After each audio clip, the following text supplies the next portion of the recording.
पाकिस्तान राही Iran अमरीका मुज़ाकरात विच पेशरफ हो रही है। अमरीका खार्क जजीरे उत्ते ईरान दे तेल उत्ते कब्जा कर सकता है। लगता है असी ईरान दे नाल छेती डील कर लवांगे।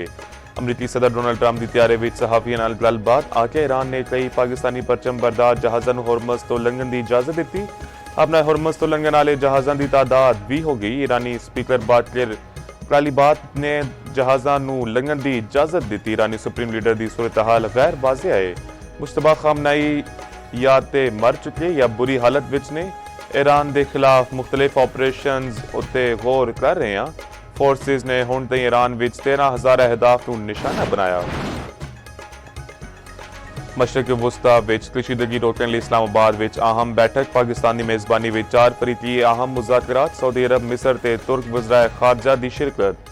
चारा मुल्कों में तावन वधान लई 4 रुकनी कमेटी बनाने का फैसला। इस्लामाबाद विच मुमकिना ईरान अमरीका मुज़ाकरात के इम्कानात उत्ते वज़राए खारजा नूं ब्रीफिंग। सऊदी अरब तुर्किया ते मिस्र ने मुज़ाकरात लई पाकिस्तान के इकदाम की हमायत की। नायब वज़ीर-ए-आज़म इसहाक डार का कहना है पाकिस्तान ईरान ते अमरीका विचकार मुज़ाकरात की मेज़बानी लई तैयार है। चीन ने अक़वाम मुत्तहिदा ने भी ईरान अमरीका मुज़ाकरात लई पाकिस्तान के इकदामात की मुकम्मल हमायत कर दी। अहम बैठक तो पहला वज़ीर खारजा इसहाक डार दा ईरानी हम मनसब नाल टेलीफोनिक राबता। दोनों रहनुमावां ने देर पामन लई मुज़ाकरात ते सफारतकारी नूं वाहिद मौसर रस्ता करार दिता। वज़ीर खारजा इसहाक डार नाल सऊदी वज़ीर खारजा शहजादा फैसल बिन फरहान की मुलाकात। खिते विच आलमी सतह उत्ते बदलदी सूरत हाल उत्ते गलबात। तर्जमान दफ्तर खारजा के मुताबिक दोनों मुल्कों ने इलाकाई अमन ते खुशहाली लई मिल के कम जारी रखने उत्ते इतफाक किया। तुर्क वज़ीर खारजा नाल मुलाकात विच मुख्तलिफ शोबियां विच तावन नूं होर वधाण दे अज़म दा इजहार किया गया। दो तरफा स्ट्रैटेजिक शराकतदारी नूं होर गूढ़ा करन उत्ते इतफाक। ईरानी फौज अमरीकी ज़मीनी फौज का सामना करने लई तैयार। ईरानी पार्लीमेंट के स्पीकर की मुज़ाकरात ते दूजे पासे ज़मीनी हमले की तैयारी उत्ते ट्रंप उत्ते सख्त तनकीद। तर्जमान ईरानी पासदारान इनकलाब का कहना है ईरान उत्ते ज़मीनी हमला ते कब्जे का नतीजा संगीन होवेगा। अमरीकी फौजी की जिल्लत आमेज़ कैद होवेगी। अमरीकी फौजियां नूं शार्क का खाना बना देवांगे। ट्रंप मुतजाद बयानां की वजह नाल एतमाद के काबिल नहीं रहे।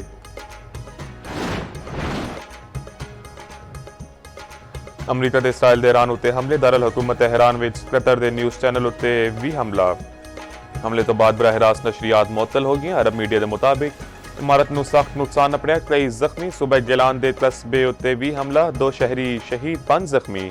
बुशहर उत्ते हमले विच एक ही खानदान दे 4 बंदे शहीद।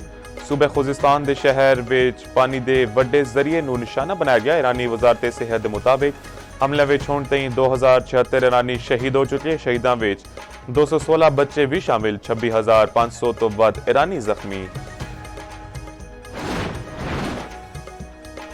ईरान दे इसराइल ते खिते विच अमरीकी अहदाफ उत्ते हमले। इसराइल दी फैक्ट्री उत्ते ईरानी हमला, शदीद अग लग गई। मकबूजा किनारे उत्ते भी इसराइली केमिकल प्लांट्स नूं निशाना बनाया गया। यमन दे हौसियां दा भी इसराइल उत्ते दूजा हमला।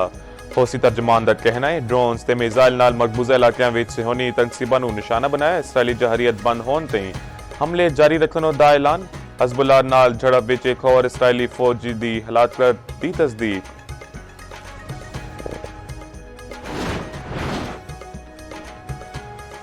ईरानी बंदरगाह उत्ते हमले विच शहीद पाकिस्तानी नौजवान दे अहले खाना गम नाल निढाल। यासिर दी मैयत दी हवालगी लई तफ्तान बॉर्डर अपड़ गए। नौजवान दे भरा दे मुताबिक मैयत दी छेती हवालगी लई ईरानी हुकाम नाल रब्ता कर रहे हैं। यासिर खान माड़ीपुर दे इलाके यूनुसाबाद दा रिहायशी सी।